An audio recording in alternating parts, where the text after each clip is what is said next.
Allison, Marjorie's stepdaughter, slammed her champagne flute down mid-zoom.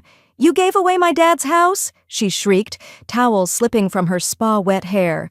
Marjorie didn't flinch. She sipped her tea. Walter wanted it to serve people who showed up. Trevor, Allison's husband, barked, "We'll sue." Marjorie leaned in, calm as a verdict. "Then you'd better hurry. The ink's already dry." "Wait, before we go any further, I gotta ask, where are you watching from? Drop it in the comments and don't forget to subscribe." The lilies had just arrived, white, full, opening at the edges like soft sighs. Marjorie adjusted them slightly on the dining room table, angling the vase so that Walter's photo caught the morning light behind it. She was smoothing the place cards for the reception when her phone buzzed. Allison, stepdaughter. She hesitated, then answered, "Marjorie, quick question." Allison's voice was all sun and froth, the kind that rarely paused to consider the weight of a day. Marjorie tucked the phone between her ear and shoulder, kept folding napkins. "Could we maybe push the funeral a few hours?" The air in the kitchen turned still. "Push it?" "Just a bit. I've got this spa thing. It's a full half day at Soleil. Facial, deep tissue, aromatherapy, like really intense. I booked it weeks ago and it's all non-refundable." Marjorie's hands stopped moving. Trevor's voice, half muted, called from the background. "Tell her it's the deluxe package.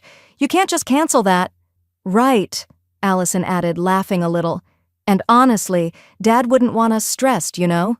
The silence that followed was long, heavy. "Marjorie?" She didn't reply. She just pressed end call, not in anger, in something much colder. The service proceeded at 11 a.m. the next day, just as Walter had wanted.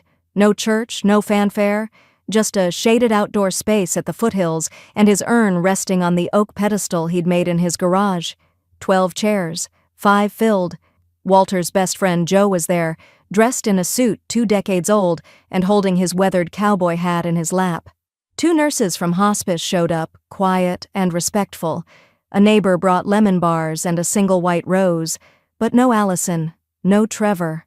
Marjorie stood without a tremor. "He was a good man," she said, her voice steady. "Not a loud man, but consistent. He loved with presence, not performance." She didn't mention the missed birthdays, or how Walter had quietly Venmo'd Allison for her branding consultant just 3 months before his cancer diagnosis. She didn't have to. The wind moved gently through the eucalyptus above them. Somewhere nearby, a bird called out once, then went silent. After the final prayer, Joe leaned in and said, "He'd be proud of how you handled this." Marjorie nodded once but didn't answer. Her eyes remained fixed on the closed urn. Walter's absence wasn't hollow. It was decisive. That night, after the guests had gone and the dishes were washed, she poured a glass of Cabernet and walked barefoot to the study. The house creaked in places that used to hold conversation. She opened the safe tucked behind the bookshelf. Same code it had always been, 101950, their wedding date. The keypad beeped softly, obedient. Inside, Walter's cufflinks, their marriage certificate, and the will. She took it out gently, set it on the desk. She didn't open it, not yet. Instead, she stared at the embossed lettering on the folder. Walter E. King, Last Will and Testament. Her hand hovered above it like a reader over a page she's read before but not really seen. Behind her, the phone buzzed on the patio table. She turned toward it slowly, glass still in hand. On screen, a new Instagram notification from Allison. The photo showed tanned legs, spa robe, a mimosa held up like a trophy. Self-care queen, healing day, grief essay journey. No mention of the funeral, not even a name. Marjorie closed the safe, picked up the will. Her voice was calm, but final. "Let's begin." The morning after the service, Marjorie sat at the breakfast nook in her robe, a cooling cup of coffee in one hand and her reading glasses pushed halfway down her nose. The house was quiet again, but this quiet felt different. Hollow, like a room after a fight where no one apologized. She opened Instagram. Not out of habit, but because something in her bones told her to. The kind of instinct you earn after 72 years and too many held-in sighs. Allison's post was the first thing on the screen. It was a photo of her at the Soleil Spa, reclined on a chaise in a pristine white robe, her skin glowing under the golden desert light. A flute of champagne sparkled in her hand. Her caption read, "A day of restoration after an emotional week. Self-care queen, healing day, peace vibes only." No mention of Walter, no date, no funeral, just hashtags and soft lighting. Marjorie stared at it, the phone trembling slightly in her hand. Her finger hovered, not sure whether to zoom in or scroll past. She forced herself to keep reading. The next post came from Trevor, a filtered shot of their hotel suite balcony, mountains in the background, infinity pool in the foreground. "Life's too short to be sad. Choose joy. Stay elevated, wellness first." Below that, a carousel of spa treatments, foot soaks, fruit platters, cucumber eyes, his and hers massages. The only thing missing was remorse. She set the phone down, not gently. Marjorie stood up slowly and walked to the sliding glass door, staring out into the backyard where Walter's gardening gloves still rested on the potting bench. The desert wind stirred the rosemary bush he planted just 3 years ago, his retirement project, he'd called it, though it only grew after he stopped trying so hard. He'd been so proud of Allison. Too proud sometimes. He paid for her college even when she flunked her first year, co-signed her second car lease, funded that boutique candle startup that fizzled out in 6 months but made for pretty business cards. She'd called him Dad for Instagram, not for real life. The disrespect didn't hit all at once. It sank in slow, like sediment. That evening, Marjorie pulled out a yellow legal pad from the drawer in the study, the same one where Walter used to do the taxes. She wrote at the top, in block letters, "Alternate beneficiaries." She drew a line down the center. On the left, she wrote, "Who showed up?" On the right, "Who didn't?" Under "Who showed up," she listed Joe McAllister, hospice nurse Denise, Beverly from the reading program, a neighbor named Alma who brought lemon bars without being asked. Under "Who didn't," she wrote only 2 names, Allison and Trevor. She stared at those 2 names a long while, then drew a clean, thick line through them. The next morning, Marjorie stood outside the law office of Charles Gaines, Walter's longtime estate attorney. The building was brick and sun-faded, tucked between a dentist's office and a boutique tequila distillery. When she entered, the receptionist greeted her softly. "Mrs. King, Mr. Gaines said to send you straight in." Charles stood to greet her, buttoning his blazer. "I expected this call," he said gently, "but not this fast." Marjorie placed the yellow pad on the table. "I want to make changes," she said, her voice cool, unshaken. "Walter trusted her with too much. He trusted me to correct that if she didn't earn it." Charles nodded once. "We'll draft an amendment. It's your right." Marjorie glanced at the framed portrait of Walter on the bookshelf, his favorite fishing photo, holding up a small, unimpressive base with an oversized grin. "I won't let her turn his memory into content," she said. Charles picked up his pen. "Then let's turn it into something real." The call came just after Marjorie returned from the notary's office, her purse still heavy with copies of the updated trust paperwork. Her phone lit up with a name she hadn't seen since the morning of the funeral, Allison. Marjorie let it ring once, twice, then answered. "Marjorie," Allison's voice was honeyed with a practiced kind of concern. How are you holding up?" Marjorie walked to the window, where the sunlight sliced across Walter's favorite recliner. "As well as can be expected." A pause, then Trevor's voice entered the speaker line, loud and too casual. "We've just been trying to give you space, you know?" "Yes," Marjorie said dryly. "I noticed." Another pause. "So, Allison ventured, now that things are wrapping up, we were wondering if Mr. Gaines has been in touch about next steps, you know, for the estate." "Probate will take its course," Marjorie said, voice clipped like a file drawer closing. "No sense rushing it." "Oh no, of course not," Allison rushed. It's been really emotional for us, grieving in our own way." Trevor muttered something about energy blocks and emotional bandwidth, but Marjorie had already pulled the phone slightly away from her ear. She could hear the faint clink of wine glasses and soft jazz in the background. After the call, she opened Instagram again. Allison had posted a boomerang from the tasting patio at a vineyard outside Sedona. Caption: "Grieving is a process. Wine heals. Cirque spiritual reset." Trevor posted a close-up of a charcuterie board with the caption, "Dad would have wanted us to enjoy life. Gratitude journey. Just stay elevated. No apology, no accountability, just hashtags and curated ambiance." Marjorie didn't rage. She didn't cry. She walked into the study, retrieved the yellow legal pad again, and scratched a thick red X over the name Allison Marie King. The next morning, she returned to Mr. Gaines's office. He greeted her with a firm handshake and a weary smile. "I reviewed Walter's original documents. Allison is named, yes, but most of the estate hadn't yet been transferred. That gives us room." Marjorie reached into her handbag and placed a manila folder on his desk. "Let's set up a revocable living trust. Effective immediately." He glanced at her over his glasses. "Are you sure?" "She skipped her father's funeral," Marjorie said, "but posted about exfoliating, I'm sure." Over the next 2 hours, they worked through property titles, financial assets, Walter's pension, and personal effects.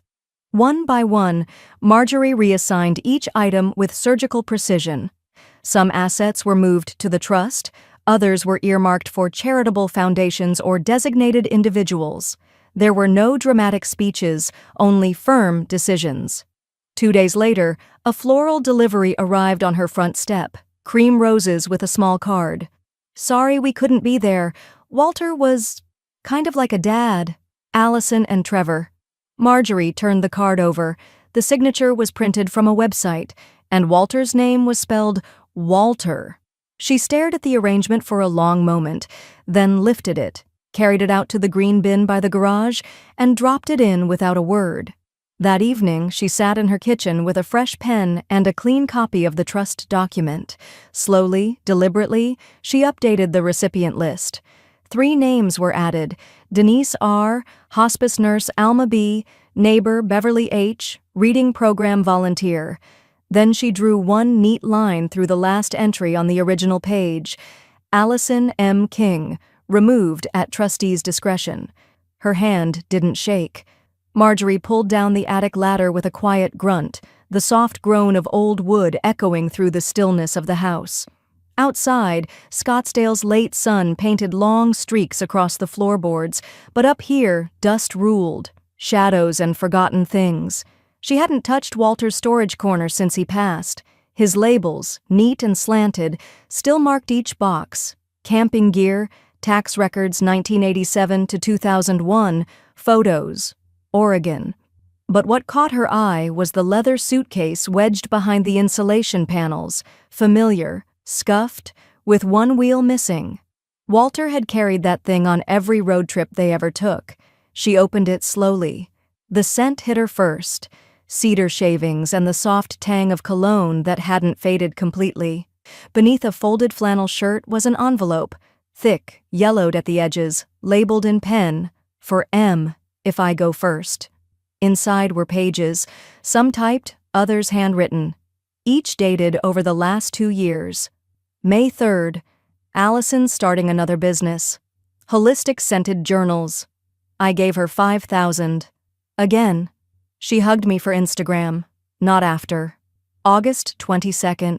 She told Marjorie she'd visit, then posted poolside pics instead. "Grief is complicated," she wrote. "Not when you've skipped showing up." November 10th. If I'm gone before we fix the will, I trust Marjorie will do what I didn't. She sees clearer than I do, always has. Marjorie's hands trembled slightly, not from sorrow, from vindication. She sat back on her heels, gripping one of Walter's old sweatshirts, and let out a long, quiet breath. The house below her was silent, more so than ever. She could hear the wind pressing gently against the windows, like it wanted to come in and bear witness. Downstairs, she laid the letters on the dining table. Beside them, she placed a pile of receipts she'd uncovered earlier.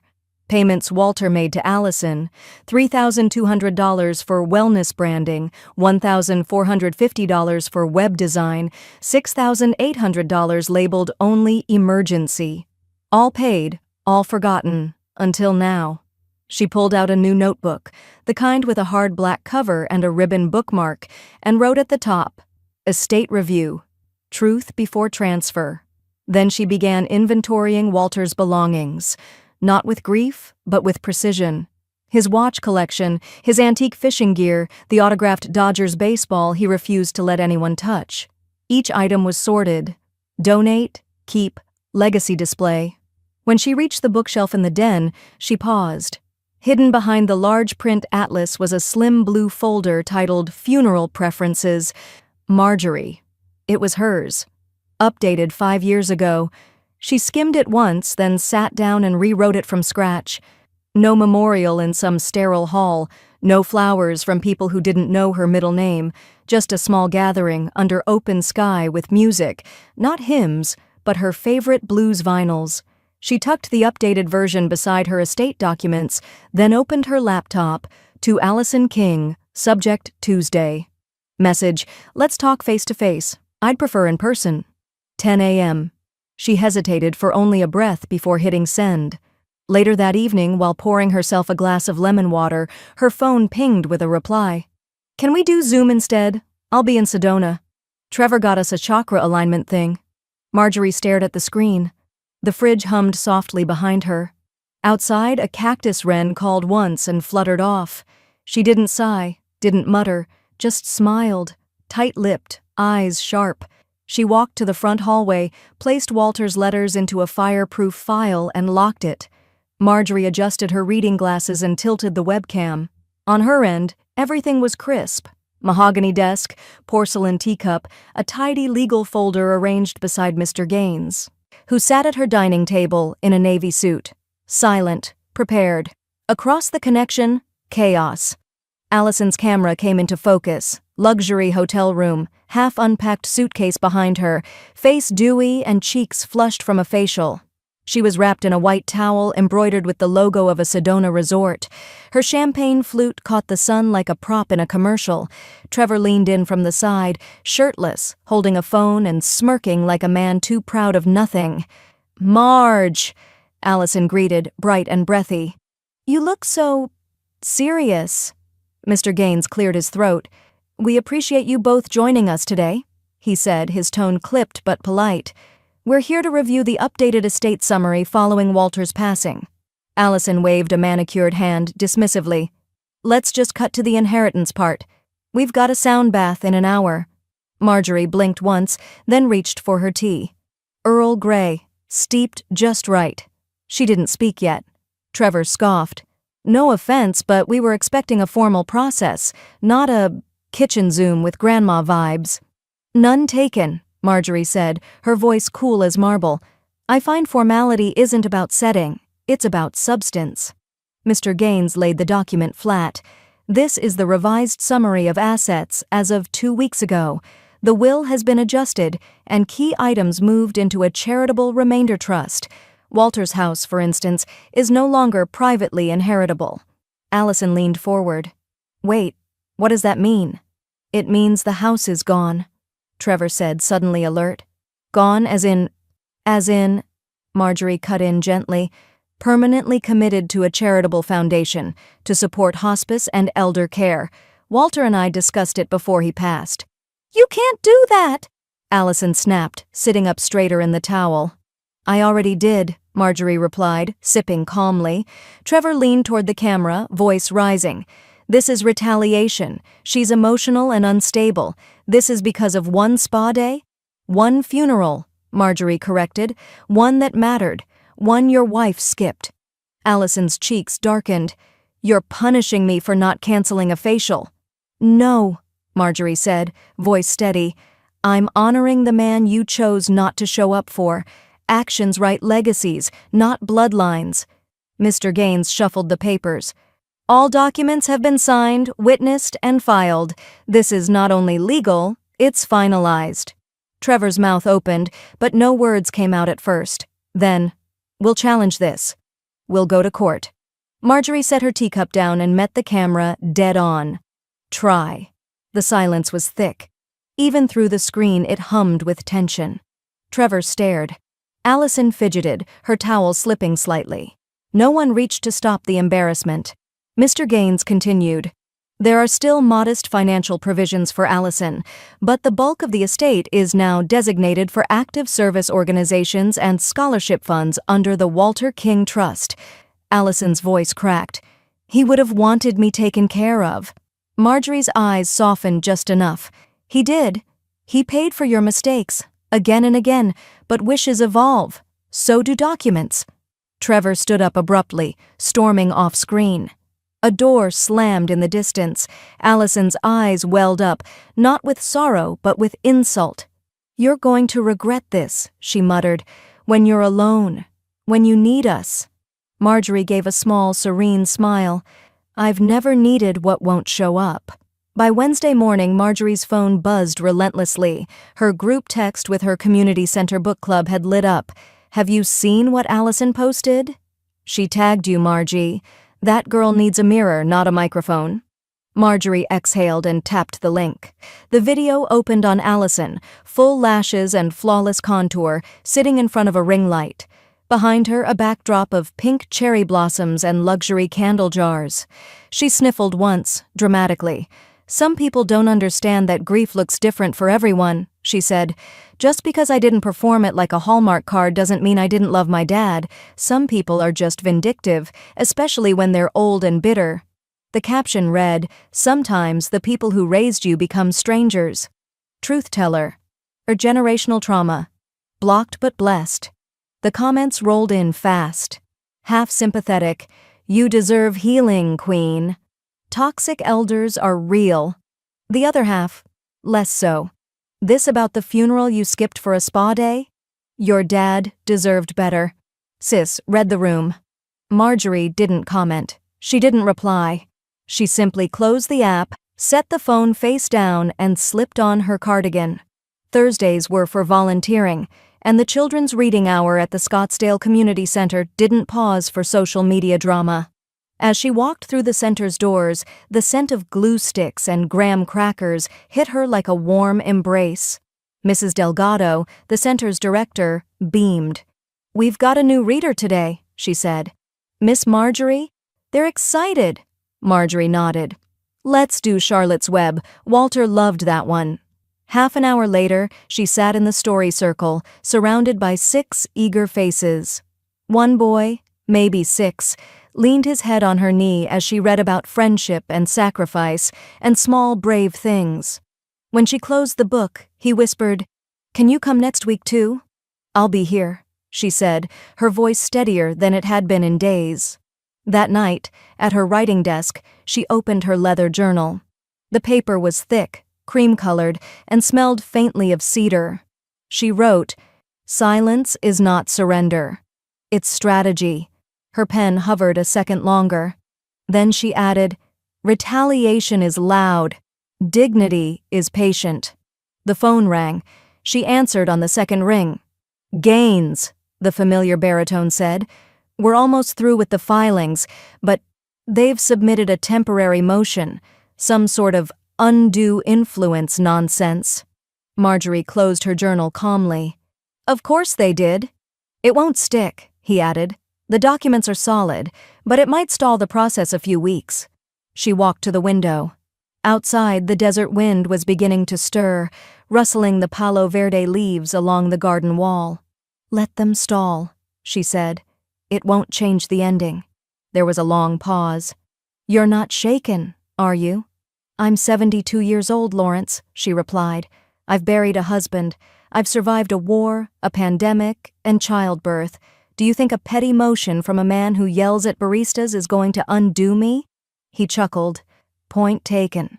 After the call, Marjorie opened the old walnut cabinet by her piano.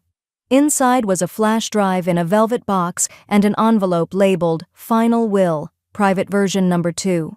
She placed both on the table next to her laptop. Then she hit record. Her eyes looked directly into the camera lens, unblinking. "If you're watching this," she began, "then the drama has already passed. I didn't raise Allison, I didn't shape her choices, but I did choose my own. She paused, and in the end, I chose peace. I chose Walter. The courtroom was cold, not in temperature, but in atmosphere.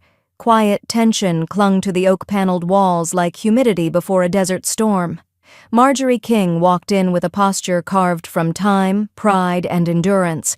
Navy suit tailored to her figure, modest pearl studs, silver hair swept into a French twist. Her heels clicked once per step, deliberate, controlled. Her presence turned heads, not because she demanded attention, but because dignity rarely entered with such clarity. She sat beside Mr. Gaines, placing a leather folder on the table. She didn't fidget. She didn't glance toward the other side of the aisle. Allison made her entrance 10 minutes late, wearing oversized designer sunglasses, a velour tracksuit the color of melted sorbet, and a visible pout. Trevor followed, aggressively scrolling his phone like he was too important for judicial matters. They looked more ready for brunch than battle. Marjorie didn't blink. Judge Leclerc took the bench with a gravel-toned, "We are here to determine the validity of the amended estate and trust documents of the late Walter King." Trevor stood immediately. "Your Honor, this entire thing is based on retaliation. Marjorie changed the will after a disagreement. This is emotional. It's personal. She's punishing Allison for not rearranging a spa day." "Is that your legal argument?" the judge asked flatly, one eyebrow raised. Trevor cleared his throat. "We believe she's acting irrationally, possibly under duress, and shouldn't have sole control of the estate's direction." Gaines rose calmly, adjusted his tie. "Your Honor, we have no intention of wasting the court's time. The changes to Mr. King's estate were made over several months, in accordance with Arizona law, and witnessed appropriately. We've also submitted evidence showing clear premeditated updates." He tapped a folder. "Exhibits A through D." Judge Leclerc flipped through the documents with judicial disinterest until she reached the USB stick labeled Exhibit E, Final Message. Gaines nodded. "If it pleases the court, the late Mr. King left a voice memo, his final instructions to Marjorie. It was saved 4 days before his death." The audio played in the hushed room. Walter's voice crackled softly. "Take care of Marjorie. Don't let them bleed you, honey. I know you'll want to give them the benefit of the doubt, but they don't want you. They want what's left. Be smarter than I was. Love, but don't be fooled. And for God's sake, don't postpone anything for Allison's spa days." A quiet gasp from the gallery. Trevor's eyes widened. Allison's jaw dropped. "Objection!" Trevor barked. "This is out of context." Judge Leclerc didn't even look up. "Overruled." Marjorie remained still, her hands folded in her lap. She didn't smile. That would have been too easy. After 20 minutes of rebuttals that sounded more like personal grievances than legal logic, the judge leaned forward. "The will and trust stand. There is no credible evidence of coercion or undue influence. The charitable remainder trust is irreversible, and the court finds Mrs. King fully competent and within her legal rights." Her gavel struck once, a final chord in a symphony of entitlement unraveling. Outside the courthouse, the Arizona sun was merciless. Cameras gathered fast, reporters jockeying for quotes. Allison shoved past them with her head ducked and Trevor yelling, "This isn't over!" Marjorie stepped calmly into the light, facing the microphones with poise. "He's gone," she said quietly, "but his values aren't. And that's what matters." Flashes popped. A reporter shouted, "Mrs. King, what would you say to other seniors facing family pressure during grief?" She paused for the first time. "I'd say, write it down, seal it up, and never underestimate the power of a paper trail." Later that evening, back at home, she logged into her email and found a message from a name she didn't recognize. Subject line, "Thank you, Ms. King." The message read, "Your story made me rethink my will today. I'd been silent too long. You gave me the nudge. Thank you for choosing dignity." The morning light spilled across Marjorie's kitchen like honey, warm and too honest. It danced over a spread of old photo albums, pages fanned open like chapters of a book she'd long outgrown. The coffee in her mug had gone cold. She stared at the photos from Walter's memorial, printed in matte finish. There was Mr. Dunn from Walter's chess club, Mary and Frank from church, even sweet Andrea from the grocery store who'd shown up with homemade lemon bars. But no Allison, not even a glimpse in the background. No Trevor either. Like they'd never existed in that part of his life. Like ghosts who hadn't earned the right to haunt. She exhaled slowly, picked up her glasses and moved to the den. There, on the shelf wedged between Walter's books on Stoicism and one dog-eared copy of To Kill a Mockingbird, sat an old laptop. Dusty, but loyal. She opened it and logged into the email account they'd once shared. She scrolled through messages long archived and forgotten, receipts, newsletters, garden club notifications, until she saw it. Subject, just in case, from Walter King. Date, 3 months before his death. The email was short. Lovey, if they can't be bothered in death, they don't deserve legacy. You always know what's right. I trust you to make it count. W. She read it twice, then a third time, just to hear his voice again in her head. That familiar pause he made after legacy, like he'd meant more than money. Marjorie closed the laptop gently, like sealing a door that no longer needed to be open. That afternoon, she met Beverly at the local cafe by the canal, the one with tables that wobbled slightly, but made up for it with pecan scones. Beverly, already mid-scone, greeted her with a raised brow. "You've got that look," she said. "What look?" "The one that says someone's about to receive a life-altering check." Marjorie smiled faintly. "Close. I want to set up a private placement fund for hospice nurses in Walter's name." Beverly stopped chewing. "God, that's good. You sure you're not a silent philanthropist?" "I'm not silent," Marjorie replied. "I've just become selective." They spent the next hour sketching it out, an endowment structured for long-term disbursement, benefiting caregivers who often faded into the background while holding families together. That night, Marjorie sat at her desk, fingers poised over the keyboard, beginning Chapter 1 of what she would title Legacy Without Apology. The memoir was part record, part reckoning, every word, a thread unspooling. Halfway through her outline, her phone buzzed. "Allison, can we start over?" Marjorie stared at the screen. No hello, no apology, just a request that assumed the door was still there. She typed slowly. "Marjorie, you'll have to. I already have." She stared at the blinking cursor for a long second, then hit send. A moment later, she opened her contact list, found Allison's name, and hit delete. Then she went one step further. Settings greater than phone, greater than number change. Clean break. The next morning, she met with her real estate broker. The backup property Walter had bought years ago, just in case. Allison ever needed a fresh start sat vacant on the edge of town. Modern, neutral, move-in, ready. "She's been asking about it again," the broker mentioned casually. "Your name's still on the deed." "Not for long," Marjorie replied. By the end of the day, it was sold.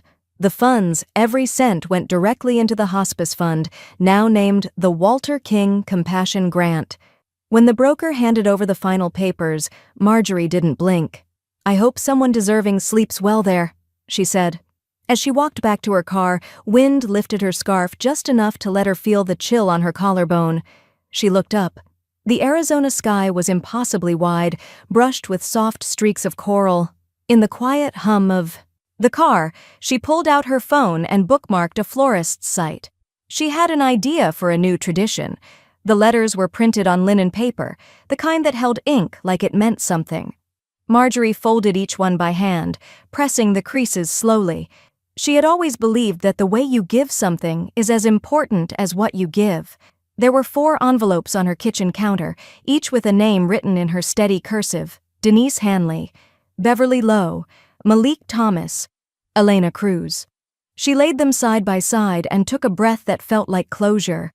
Denise, Walter's hospice nurse, had never raised her voice, even when Walter had been in pain and refusing medication.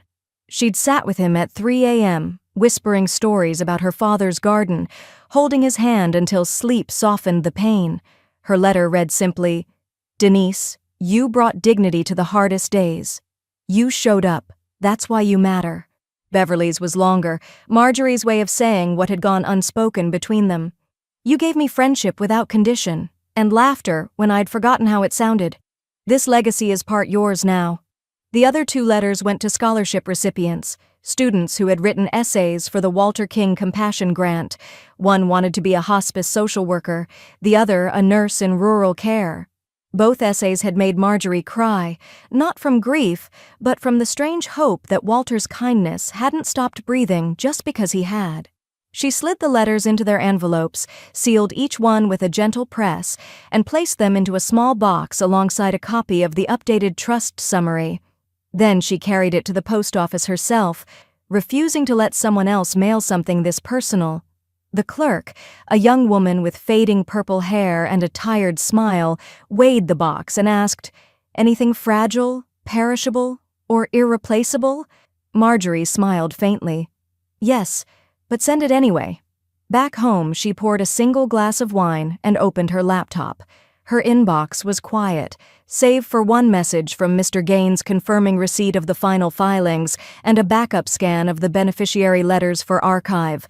Another message blinked from the grant platform. Essay submissions received, round 2. She clicked through the student essays, stories of hardship, healing, and a recurring thread of one phrase: legacy isn't what you leave, it's how you leave people. Every sentence was another thread tying Walter's values to someone else's future. Later that evening, she sat on the couch with Beverly, who had stopped by unannounced with a pie and a bottle of ginger ale. Beverly unfolded her letter slowly, reading it aloud, voice catching halfway through.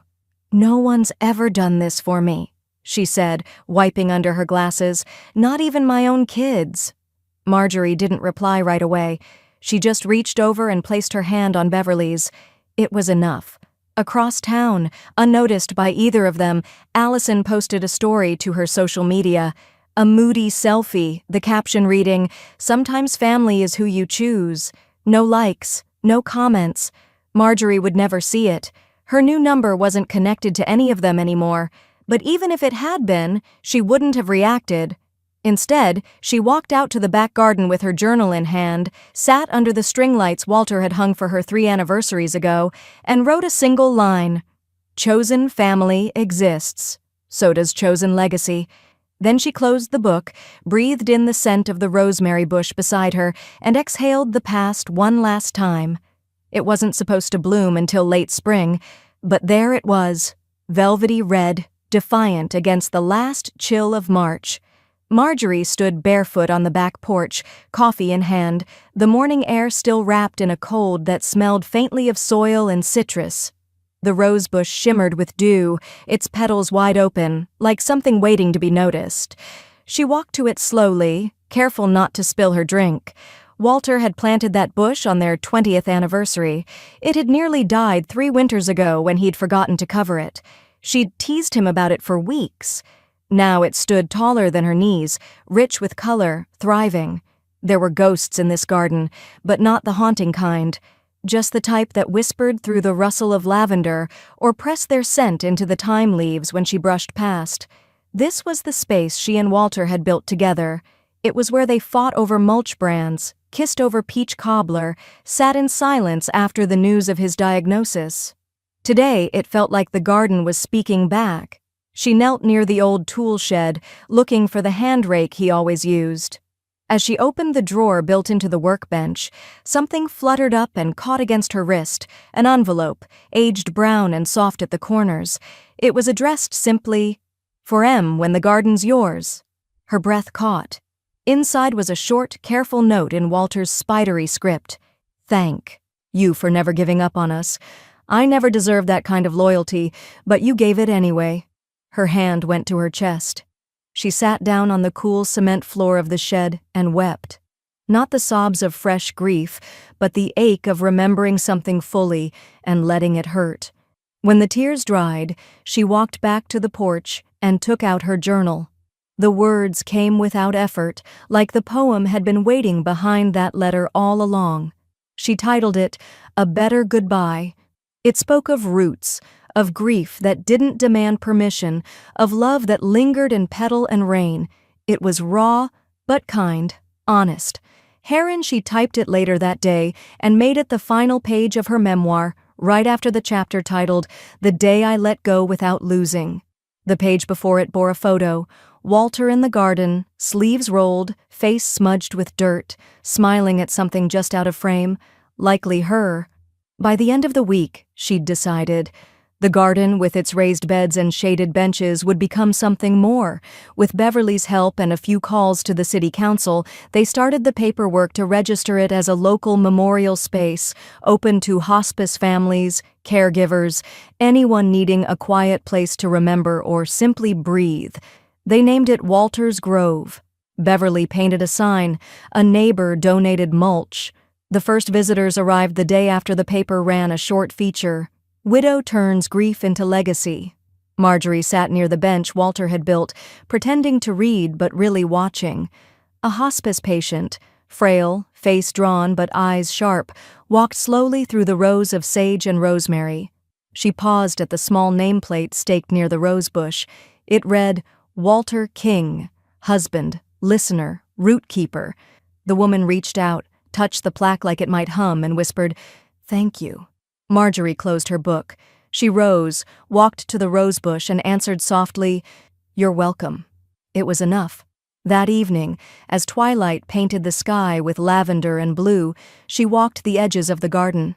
She trimmed the basil, watered the marigolds, picked a tomato just starting to ripen. The air smelled like green things growing and peace earned. She went inside, printed her poem on thick paper, and framed it. Then she placed it beside the guest book at the garden's edge. Marjorie planned a gratitude dinner. The dining room gleamed under the soft shimmer of vintage sconces and candlelight, each flicker casting golden shadows over polished oak. The table was set with care, not extravagance. Handwritten place cards rested beside wine glasses, each one bearing the name of someone who had earned their seat through presence, not proximity. Marjorie adjusted a sprig of rosemary on the folded linen napkins. The scent reminded her of the dinners she and Walter used to host, their laughter slow and easy, the clink of forks against china a quiet music of its own. But tonight, it wasn't about memories. It was about rewriting the ending. She'd called it a gratitude supper. No gifts, no speeches required, just a gathering of those who'd shown up, consistently, sincerely. No Allison, no Trevor, just peace. Denise arrived first, dressed simply in a navy cardigan, her arms full of fresh peonies. "He always liked these," she said, placing them in a vase by the window. "He did," Marjorie said, "and you remembered." One by one, the guests filtered in. Beverly brought a batch of homemade shortbread. Jordan, one of the scholarship recipients, arrived in an oversized blazer that didn't quite fit but made his pride visible.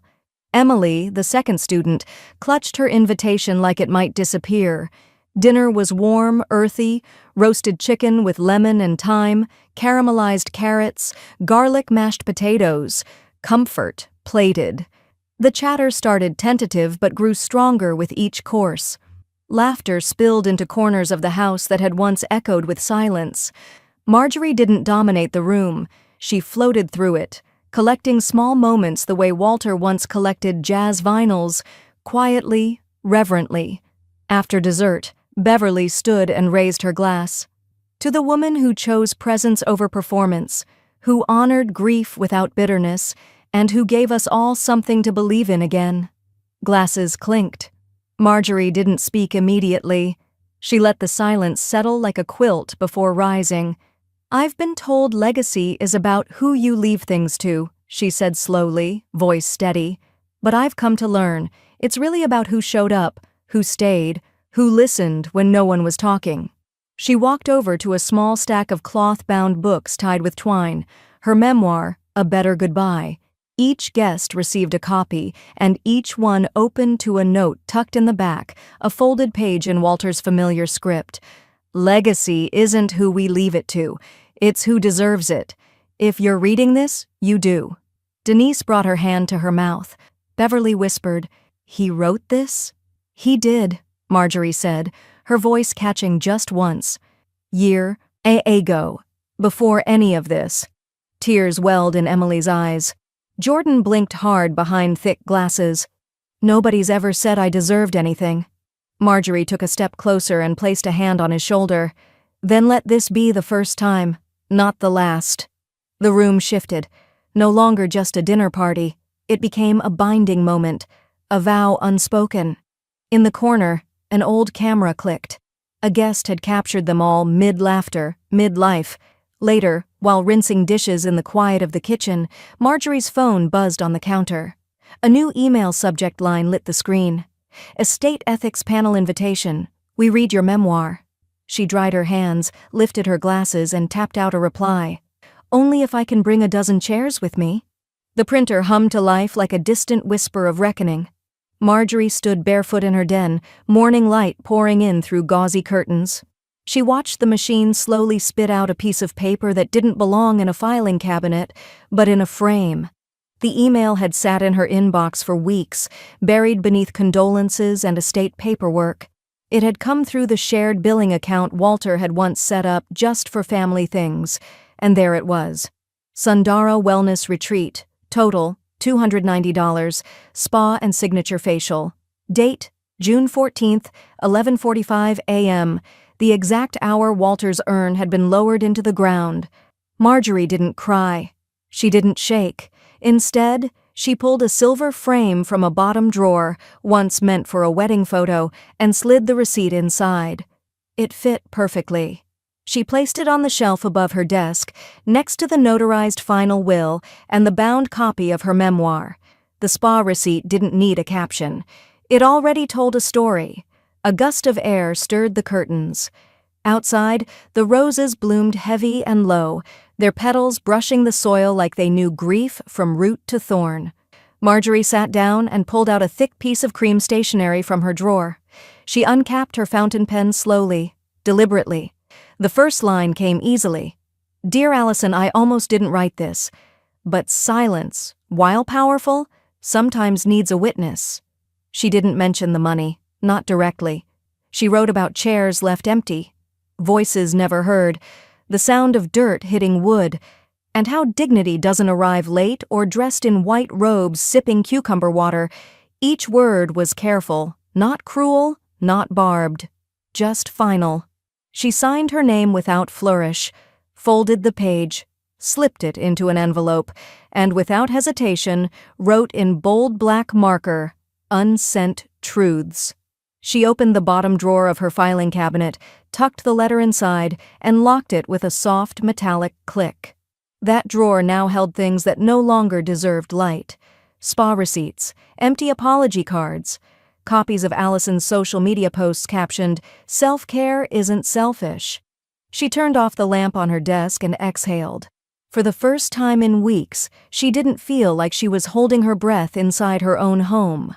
Later that night, under the cotton hush of her bedsheets, Marjorie slept through the entire night. No waking at 2 a.m. to stare at the ceiling, no silent rehearsals of what she wished she'd said, no need to explain grief to the ungrieving. When she woke, the world felt gently rearranged, softer. Even the tea kettle's whistle sounded less like a scream and more like a song. Her phone buzzed on the countertop.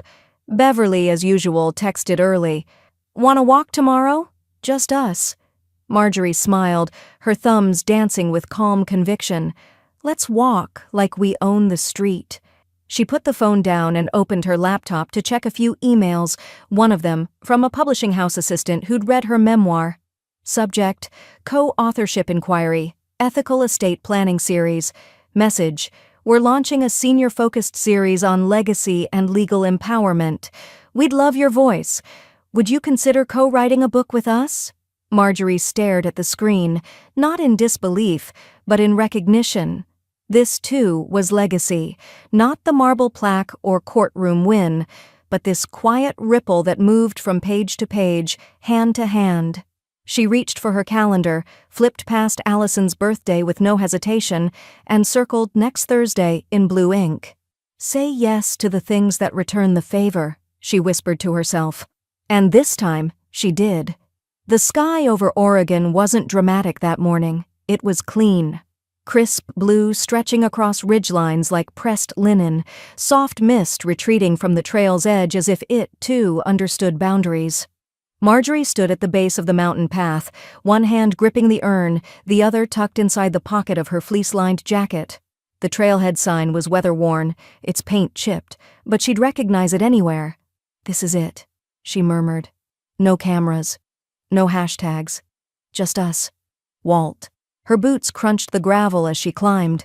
With each step, the ache in her knees reminded her she wasn't 20 anymore, but her pace was steady, measured like the woman she'd become in his absence. The trail wound through evergreens, the scent of pine and damp earth thick in the air. A jaybird called from above, its cry sharp and solitary. Walter used to say nature didn't need to shout to be heard.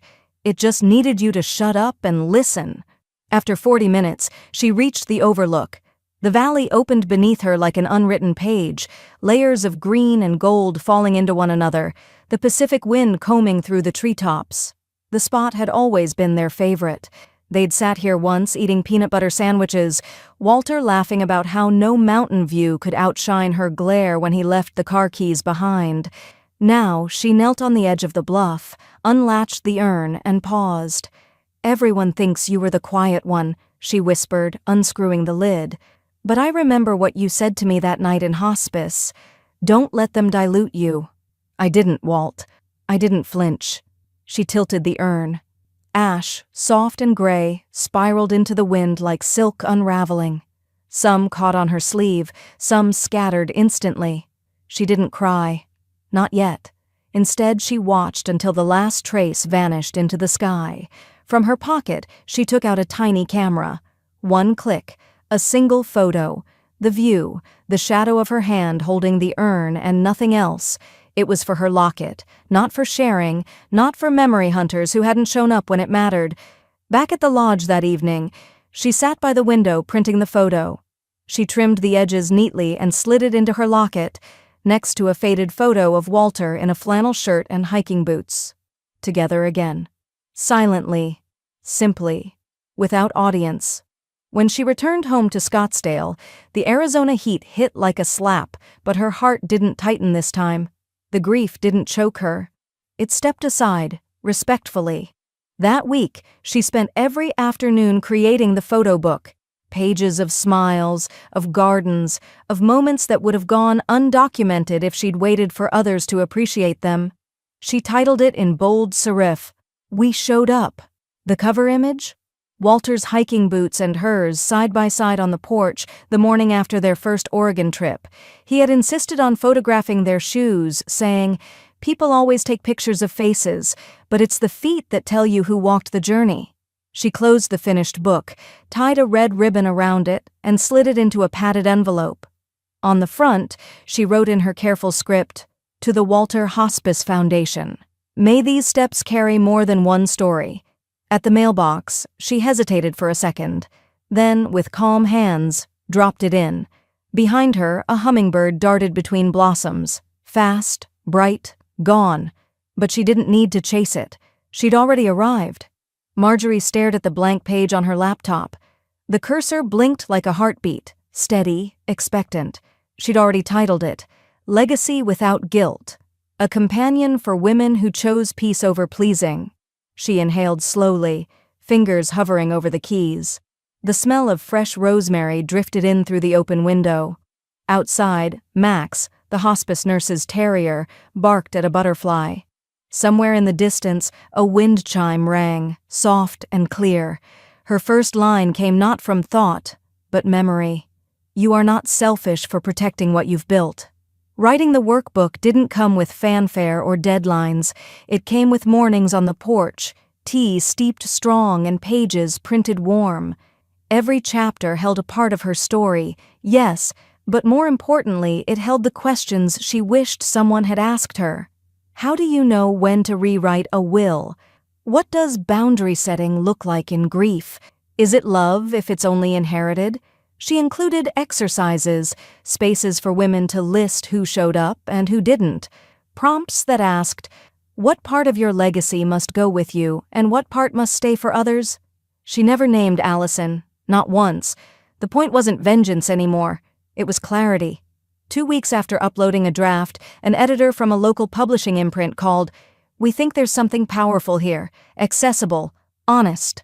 "I'm not a professional writer," Marjorie said. "You are now," the editor replied.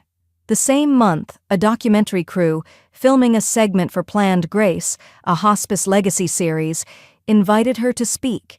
They wanted a shot of her garden, the memorial plaque by the rose bushes, and the framed quote in her study, "Silence is not surrender, it's strategy." She almost declined. Then she remembered Beverly's voice. "You didn't burn the bridge. You built a better one and didn't send them the directions." So she said yes. The morning of filming, she wore Walter's old cardigan over a pale blue blouse, a quiet nod to the man who'd taught her the difference between loyalty and obligation. In the interview, when asked how she found the courage to change everything so late in life, she smiled softly. "I didn't change everything," she answered. "I changed what wasn't worthy of staying." The footage later showed her sitting by her favorite rosebush, her fingers gently brushing a bloom. "Legacy isn't what you leave behind," she said to the camera. "It's what lives forward in people who earned it." The video aired regionally, then gained unexpected traction online. Messages flooded in. One read, "I just canceled an inheritance meeting and called my daughter instead. Thank you." Another, "You gave me language I didn't know I needed." Especially the right to say no. Marjorie began holding small Sunday workshops at the community center. 5 widows turned into 12, then 20. Denise co-led the sessions and helped organize afternoon tea. "I thought my voice got buried with him," one woman said during a session. Marjorie shook her head. "It didn't. It just needed somewhere quieter to be heard." Evenings became sacred. She'd walk barefoot through the garden, warm dirt and rose petals underfoot. Sometimes she'd pause by the new bench they'd placed beneath the lemon tree. The breeze would tug at her sleeves, just enough to remind her the seasons were moving forward. One twilight, she sat with Beverly on the porch, both sipping ginger tea. The horizon bled orange and pink. Cicadas buzzed low and constant. "You did it, Marge," Beverly said quietly. "You broke the cycle." Marjorie didn't answer right away. Her gaze drifted over the garden, the golden light bathing everything she'd fought to protect. In the hush, a memory arrived, not sharp, not ghostly, just a familiar echo. Walter's voice, gentle in her ear. "You rewrote the ending." The Arizona sun had begun its descent when Allison's phone lit up with an unfamiliar number. She hesitated, answered. A clipped voice on the other end said, "Ms. King? This is Jordan Fry, representing the estate of Walter and Marjorie King. I'm calling regarding the final trust distribution." Silence. Then, "Okay, so when do I receive my portion?" Jordan didn't flinch. "You won't. You are not listed as a beneficiary." The words landed like glass shattering across a marble floor. "What?" Her voice rose. "There has to be some mistake. She said it wasn't personal." "It wasn't," the lawyer replied calmly. "It was legal. The trust is sealed and irrevocable. There is no challenge process." Somewhere in the background, Trevor's voice cut in, "Who was that?"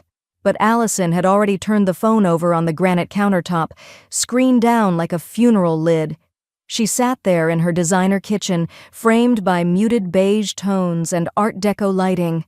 The island she once imagined celebrating over now felt too long, too cold. Meanwhile, in a modest office 1,000 miles north, Denise was cutting a green ribbon with trembling fingers. The plaque above the glass door gleamed in the late afternoon sun. The Walter Room, a hospice for dignity, not deadlines. It smelled of lavender and warm bread. Inside, volunteers handed out tea, and a soft playlist of jazz and piano swelled beneath quiet conversations. On the wall, a black and white photograph of Walter holding a book and smiling stood beside a quote in calligraphy. "Kindness, given freely, lasts longer than anything in a will." Denise turned to the small crowd gathered, former caregivers, donors, patients' families, and spoke softly. "This place exists because someone noticed who showed up. Not just for her, but for the man she loved." In the crowd, a woman wiped tears and whispered to another, "That's the legacy I want someday." Far from Scottsdale, Marjorie sat by a still lake at a quiet retreat in Jackson Hole. The air was cool, pine-laced, and impossibly clear. Beverly sat beside her, their chairs sunk slightly into the soft, uneven earth. Neither spoke for a long time. Then Beverly said, "Funny, isn't it? All the noise they made. And now, just silence." Marjorie didn't laugh, but she did smile. That calm, earned smile of someone who'd played the long game and won by choosing peace over pettiness. "The loudest echo," she said, "comes after the door's shut for good." In her lap sat the final print copy of her memoir. The one that had gone viral after a book club in Vermont shared it on social media. Legacy Without Guilt, a story of boundaries, grief, and grace. Comments had flooded in. One widow wrote, "This helped me forgive myself for saying no." Another, "I changed my will last night. Thank you for showing me I could." Still, Marjorie hadn't replied to any of them. She didn't need to. She'd already spoken, on every page. That night, in her cabin, she placed a single rose petal inside the final journal she kept. Next to it, she tucked away the last note she'd written but never shared. "Thank you for not showing up. You showed me everything I needed to know." Back in Scottsdale, Allison sat alone in her luxury condo. A scented candle flickered near the sink, unlit for hours. She opened Instagram, drafted a quote about family being more than blood, then deleted it. No one had liked her last 5 posts. Anyway, her legacy, she was realizing, wasn't what she inherited. It was what she missed. Marjorie watched the stars blink above the lake, no sound but crickets, the water's hush, and Beverly's light breathing nearby. She thought of Walter, his laugh, his steadiness, the way he used to say, "Character isn't what you say at the mic, it's what you whisper to yourself at midnight." She closed her eyes, whispered back, "Thank you for the silence. It told me exactly who I am."